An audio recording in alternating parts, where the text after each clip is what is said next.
வணக்கம். மாண்புமிகு தமிழ்நாடு முதலமைச்சர் அவர்களின் உத்தரவுப்படி வரும் ஆகஸ்ட் 22ஆம் தேதி தியாகராய நகர் சட்டமன்ற தொகுதிக்கு உட்பட்ட சென்னை அசோக் நகர் அரசு பெண்கள் மேல்நிலைப் பள்ளியில் மாபெரும் தனியார் வேலைவாய்ப்பு முகாம் நடைபெற உள்ளது.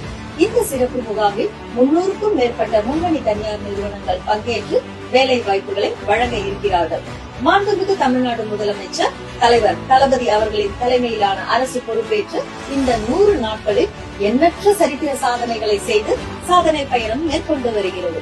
அந்த வகையில் இளைஞர்களின் எதிர்கால ஒளிமயமான வாழ்க்கைக்காக ஏற்பாடு செய்யப்பட்டுள்ள இந்த மாபெரும் வேலை வாய்ப்பு முகாமில் இளைஞர்களாகிய நீங்கள் அனைவரும் திரளாக கலந்து கொண்டு இந்த நல்வாய்ப்பை பயன்படுத்தி வேலை வாய்ப்பினை பெற்று வாழ்க்கையில் உயர வேண்டும் என்பதே நமது மாண்புமிகு முதலமைச்சர் அவர்களின் கனவாகும். எனவே இந்த அரிய வாய்ப்பினை இளைஞர்கள் அனைவரும் தவறாமல் பயன்படுத்திக் கொள்ளுமாறு தியாகராய நகர் சட்டமன்ற உறுப்பினரும் மாண்புமிகு ஊரக வளர்ச்சி மற்றும் நீர்வளத்துறை அமைச்சருமான திரு என் ஆனந்த் அவர்கள் அன்போடு கேட்டுக்கொண்டு தனது மனமார்ந்த வாழ்த்துக்களையும் தெரிவித்துள்ளார்.